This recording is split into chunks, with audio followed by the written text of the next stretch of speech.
popular subject. I'm reminded of a preacher who announced to her congregation that on such and such a Sunday morning, she was going to preach on the theme of sex.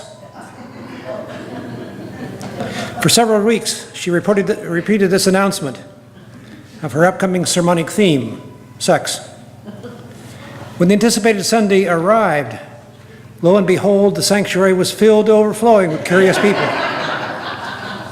So she got up behind the pulpit and looked out over the crowd and announced, "I've changed my mind. I'm going to preach on stewardship." Well, I'm not going to talk about sex or stewardship, but on a topic that unnerves most staid disciple congregations: evangelism. Why does it unnerve people?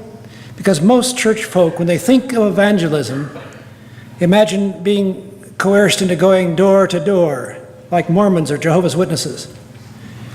And that thought is among mainline members makes them want to crawl under the pews and hide.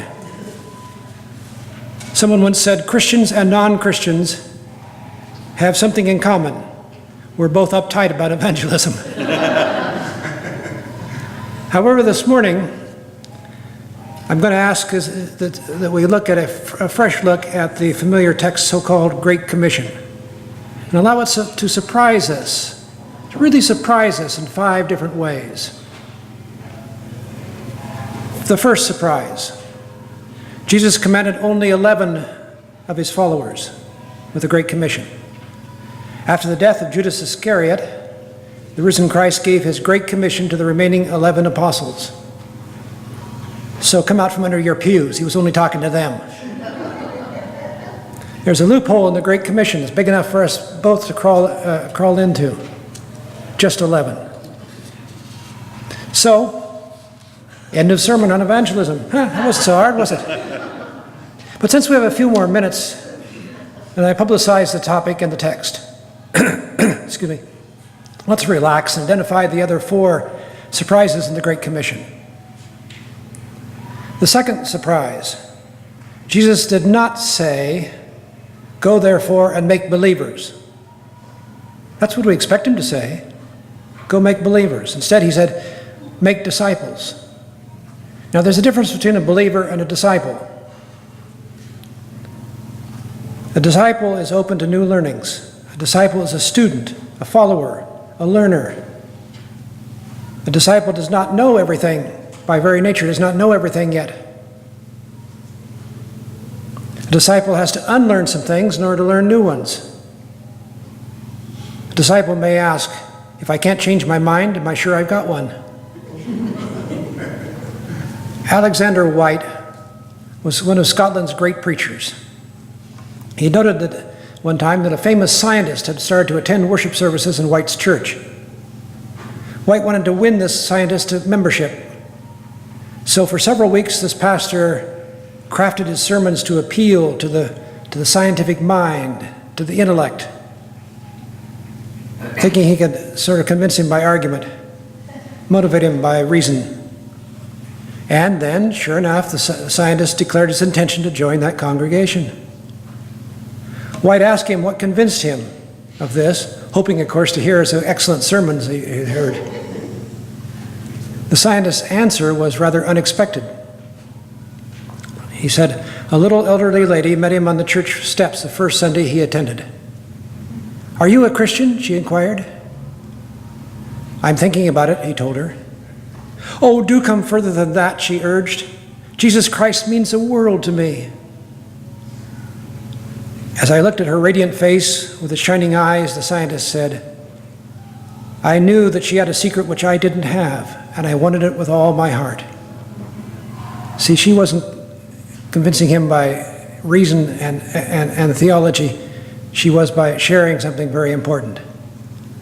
She wanted him to be a disciple. The third surprise. 3. Jesus said to make disciples of all kinds of people. The word is translated nations, but it's translated in Greek word ethnoi, from which we get the word ethnic groups. And the basis of an ethnic group is one is different from another. So Jesus was instructing his apostles to make disciples of all ethnic groups, to bind them together in spite of their differences. Jesus did not expect his disciples to be identical, not cookie cutter. There's no call in the gospel for uniformity. We're called to be different, expected to be different. Now, there's a tendency among some believers to get everybody in the church to say the same thing, to believe the same things, to say the same creeds, sing the same hymns, organize themselves in the same way, and look identical. They remind me of a minister who was that way, and he wanted to control his congregation and have them be just alike. So he worked on the choir, first of all. He really ragged that choir. They had to sing just right, had to dress just right, and he even had it so they processed in perfect time to the music down the side aisles.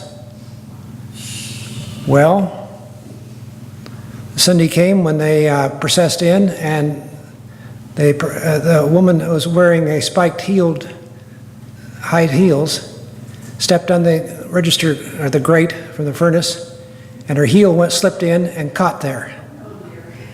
But remembering the minister's insistence on uniformity, in perfect time to the music, she slipped her foot out and walked on. The gentleman behind her, the first tenor, he was being a gentleman, so he reached down in perfect time to the music, picked up her shoe, and the grate came with it. In perfect time to the music, the tenor behind him fell in. We try for uniformity, but reality always has the last word.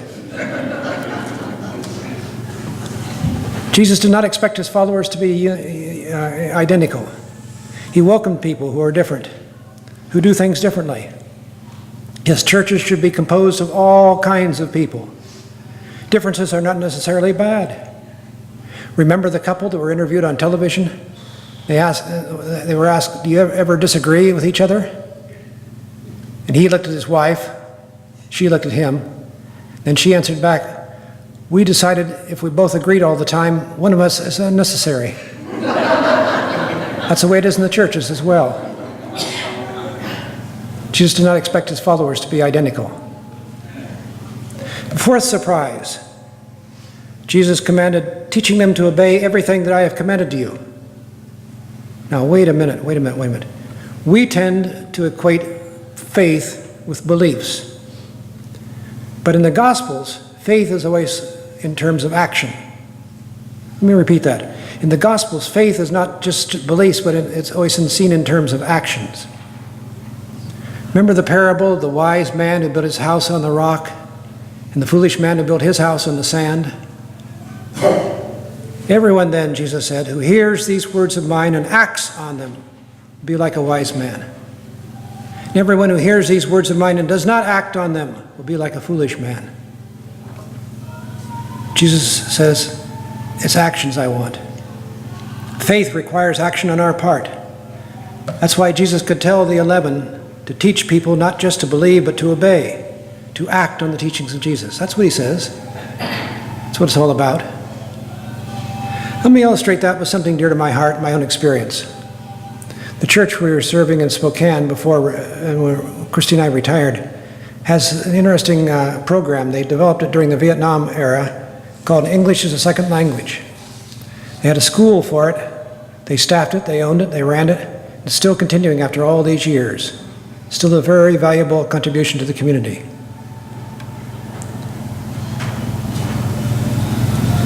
And the school, interestingly enough, has led to a lot of people becoming disciples. You see, they advertise for help and tutors. They need help and tutors. And they draw that help not only from the congregation, but also in a reader board outside and asking community members to volunteer to be tutors. And they always get some. After those tutors are around for a while from the community and see this action in helping these people learn English, and hearing the other things the church members do, and seeing the church in action, many of them end up joining that congregation. They weren't persuaded. They were shown by actions. That's part of the Great Commission. And the fifth surprise is that Jesus promised to be with them to the end of the age. People often say or pray, Jesus, be with us. Lord, be with us. In this passage, Jesus promises to be with us as we fulfill the Great Commission. Remember that loophole I said? Only 11? Just 11, not us, just them. The Great Commission was given to 11, but what if the story of Jesus had not been passed down from generation to generation? How would we have ever heard? As one person put it, you are a Christian today because someone cared. Now it's your turn.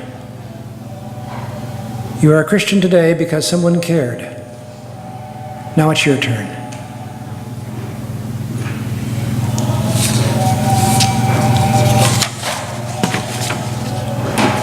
Speaking of congregational proclamation, do you hear it? Well, let's sing. Let's stand together and sing our Christian hymn.